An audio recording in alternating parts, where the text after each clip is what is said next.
Tratamiento. La oliguria, como manifestación de injuria renal, amerita una adecuada evaluación clínica para establecer diagnósticos diferenciales. Por tanto, estaremos en búsqueda de signos de deshidratación e hipoperfusión, como la sensación de sed, hipotensión, taquicardia, palidez, oliguria y alteración de la esfera mental. En cuanto a un periodo postoperatorio, la oliguria debe interpretarse como una respuesta fisiológica a la hipovolemia, la cual puede ser absoluta en casos de pérdidas sanguíneas o pérdidas insensibles, o relativa en casos de falla cardíaca, sepsis, disfunción hepática, o como respuesta a una manifestación de una agresión no resuelta. Al final de todos estos llegan a algo en común, que es una osmolaridad urinaria elevada con baja excreción de sodio y disminución de las presiones de llenado. Ante la agresión renal, lo primero que se debe hacer es una evaluación de los factores de riesgo que hacen susceptible a una disfunción renal, como lo son la insuficiencia renal preexistente, una disfunción ventricular izquierda, edad avanzada, ictericia, diabetes mellitus, cirugía cardíaca o de aorta y sepsis. La tolerancia a la hipoperfusión disminuye en estos pacientes y por lo tanto puede instaurarse más rápido una disfunción renal, lo cual la demora en la terapia puede significar un fracaso renal. Si el paciente presenta signos de hipovolemia, se van a reponer líquidos con 200 cc y se va a evaluar cada 15 minutos su comportamiento clínico, es decir, su esfera mental, diuresis, frecuencia cardíaca, tensión arterial y frecuencia respiratoria, todo esto sin pasar los 1000 cc. Si hay una respuesta positiva, la frecuencia va a disminuir, la frecuencia cardíaca, la frecuencia respiratoria y la presión se va a elevar, mejoraría su estado mental y se restaurarían los volúmenes urinarios.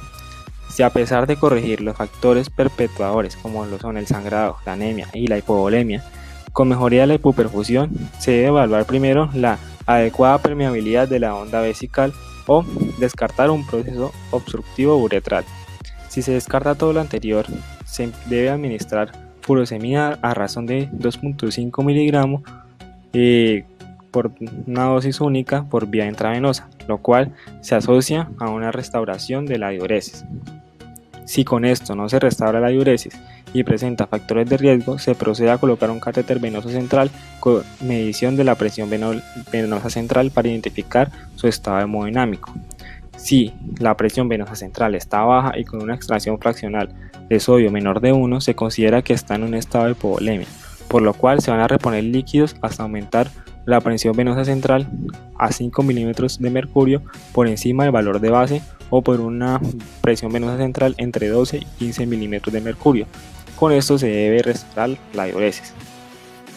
Lograda una normovolemia pero sin restaurarse la diuresis con la anterior, se toman nuevamente gases venosos centrales. Si se encuentra menor del 70%, esta se encuentra en un estado de normovolemia con hipoperfusión, por lo cual se inicia tratamiento con dopamina o dobutamina, las cuales son unas sustancias vasoactivas elevadoras del gasto cardíaco y por tanto de la perfusión, dependiendo de los niveles de presión arterial.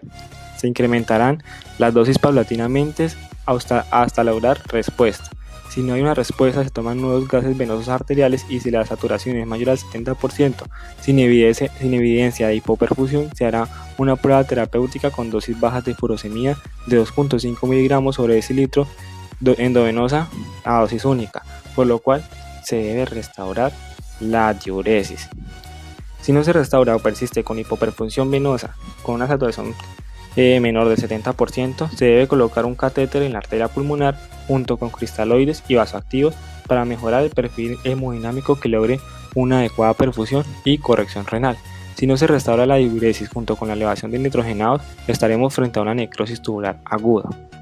Si el catéter de la arteria pulmonar muestra presiones en cuña menores de 14 milímetros de mercurio y una saturación menores del 70%, se considera un paciente hipoperfundido e hipovolémico.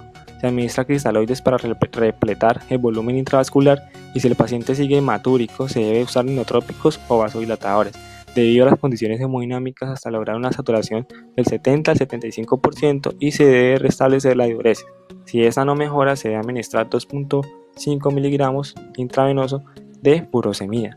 Si el catéter muestra una presión que supera los 18 milímetros de mercurio y saturación venosa menor del 70%, se debe pensar en la existencia de un síndrome de bajo gasto e hipoperfusión y se debe optimizar el índice cardíaco mediante el uso de vasoactivos e inotrópicos, usando dosis crecientes hasta mejorar la perfusión y restaurar la diuresis. Si el paciente persiste oligúrico y no ha mejorado la presión venosa, se debe pensar en una patología no controlada o en la instauración de una necrosis tubular aguda.